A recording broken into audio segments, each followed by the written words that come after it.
माननीय अध्यक्ष जी, एक सबसे बड़ा नैरेटिव खड़ा किया जा रहा है, भ्रांति फैलाई जा रही है कि ये जो 3 विधेयक है, संविधान संशोधन विधेयक और 2 कानून डिलिमिटेशन का और संघ क्षेत्र के चुनाव के कानून में बदलाव, वो आने से दक्षिण की क्षमता लोकसभा में बहुत कम हो जाएगी और हमारे दक्षिण के राज्यों को बहुत बड़ा नुकसान होगा। मान्यवर, मैं बिल जो सदन के सामने है, अब सदन की प्रॉपर्टी है, इसका प्रैक्टिकल इंटरप्रिटेशन कर कुछ चीजों को मैं बताना चाहता हूं। कर्नाटक राज्य में 543 के सदन में अभी 28 सीटें और सदन की 543 सीटों की संख्या के 5.15% कर्नाटक के सांसद यहां पर आते हैं। ये बिल पारित होने के बाद, संविधान संशोधन होने के बाद कर्नाटक की संख्या हो जाएगी 28 से बढ़कर 42 और प्रतिशत लोकसभा में 816 में हो जाएगा 5.14। तो जरा भी नुकसान कर्नाटक को नहीं होगा। दूसरा राज्य है आंध्र प्रदेश, इनकी अभी 25 सीटें हैं आंध्र प्रदेश की और अब की स्थिति में उसका प्रतिशत प्रतिनिधित्व 4.60 है, 4.60। अब इसमें भी 50% लगभग वृद्धि होगी, तो सीटें हो जाएगी 38 और 4.60 की जगह 4.65% उनकी शक्ति हो जाएगी।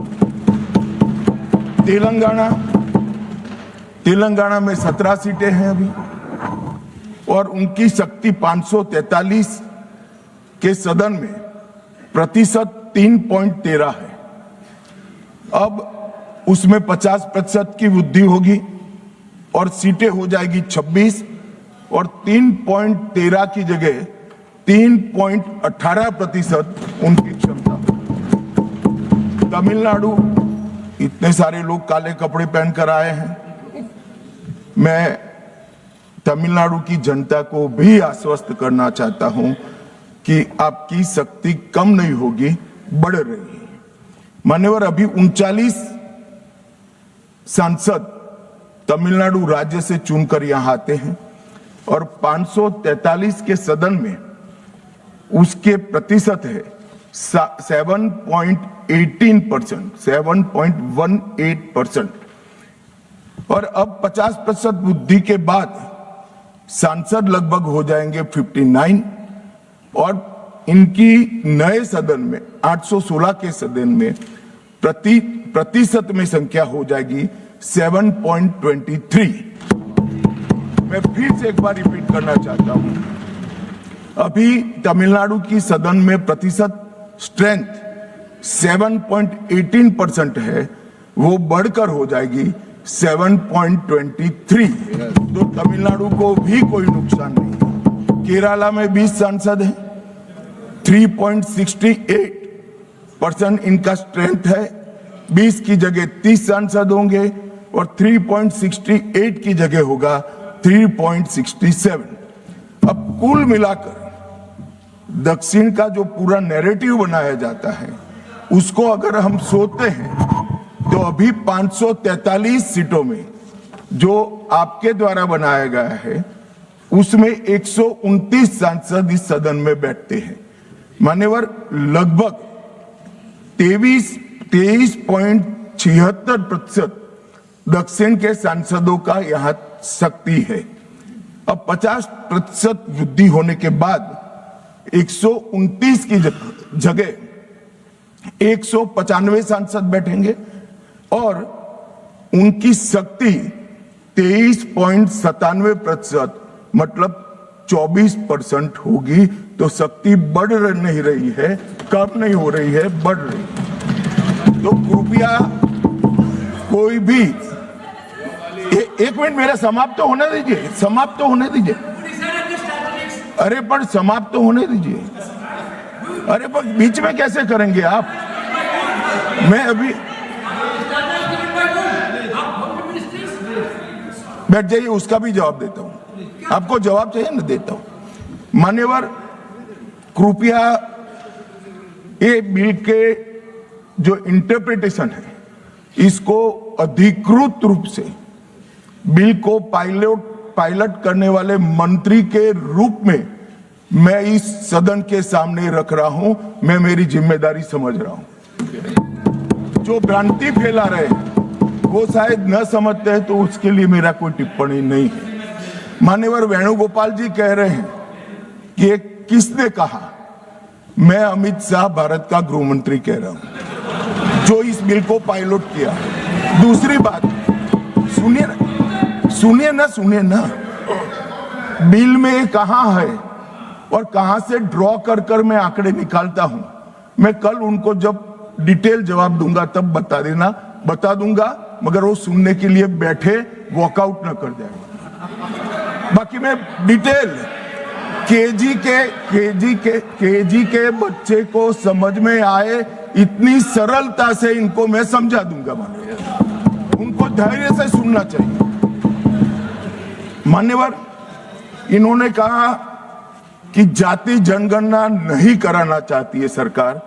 इसको भी मुझे स्पष्ट कर देना चाहिए। सरकार की कैबिनेट ने नरेंद्र मोदी जी के नेतृत्व में जाति जनगणना करने का निर्णय कर लिया है। अगली जनगणना जाति जनगणना होने वाली है। एक भ्रांति फैलाई जा रही है कि अभी जो प्रश्न पूछे जा रहे हैं उसमें जाति का जिक्र नहीं है। मान्यवर, जनगणना जिनका डिटेल अभ्यास है उनको मालूम होगा, जनगणना 2 हिस्सों में होती है। पहले सभी मकानों को इंगित किया जाता है और उसके बाद में जो बिल्डिंग्स होते हैं इसके अंदर रहने वाले बंदों को इंगित किया जाता है। तो बिल्डिंग की अभी तक कोई जाति की व्यवस्था हुई नहीं है, होगी तब इसको भी गिन लेंगे। अभी तक बिल्डिंग की कोई जाति व्यवस्था नहीं है। मान्यवर, जब व्यक्तियों की जाति गिनी जाएगी तब जाति जनगणना का सवाल आएगा। ये भी मैं आज पूरी तरह से स्पष्ट कर देना चाहता हूं। मान्यवर, उन्होंने कहा कि 850 का आंकड़ा कहां से आया, ये मैं समझाता हूं। 850 का जो आंकड़ा है मान्यवर, वो इस तरह से बना है कि काल्पनिक रूप से सोच ले कि 100 सीटें हैं। अगर 33% माताओं को, मातृशक्ति को आरक्षण देना है तो उसमें 50% बढ़ाते हैं तो सीटें होती है 150, और 150 जब होती है इसका 33% करते हैं तो 100 सीटें ऑटोमेटिकली हो जाती हैं। जो 543 सदस्य बैठे हैं इसमें 50% वृद्धि होगी। इसका 33% जब माताओं के लिए रिजर्व हो जाएगा तब 543 की 43 ओपन सीटें होगी जहां पर भी महिलाएं लड़ सकती। तो ये 50% इस तरह से आया है। और 850 है वो राउंड ऑफ फिगर है। 816 एग्जैक्ट संख्या होगी। ये फिर से पूछेंगे कि ऐसा क्यों किया है, तो अभी भी राउंड ऑफ फिगर जो है ये 543 नहीं है, 543 से ज्यादा ही है। अब उन्होंने कहा कि वृद्धि कैसे करोगे आप? 550 इतना तो समझ जाएंगे भाई। मैं केजी कहा तो तुम 7 अर्थ में केजी की तरह करने लगे। मान्यवर, इन्होंने कहा कि ये बिल में लिखा नहीं है।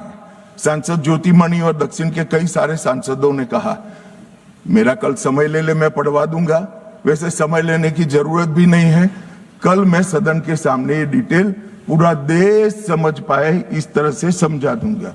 मान्यवर, डीलिमिटेशन कमीशन का जिक्र आया कि डीलिमिटेशन कमीशन में आप आपके लोग बिठा दोगे, ये करोगे, वो करोगे। तो मैं माननीय सदस्य प्रियंका जी को कहना चाहता हूं, हमने डीलिमिटेशन कमीशन एक्ट के अंदर कोई बदलाव नहीं किया है। फुल स्टॉप कोमा में आपका डीलिमिटेशन कमीशन एक्ट को हमने रिपीट किया है।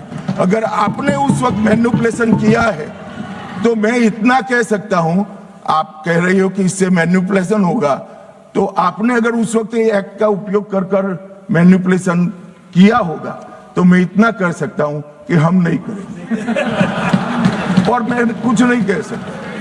मान्यवर, एक वाक्य आया कि तमिलनाडु बंगाल में चुनाव हो रहे हैं और ये नया एक्ट आ गया। मान्यवर,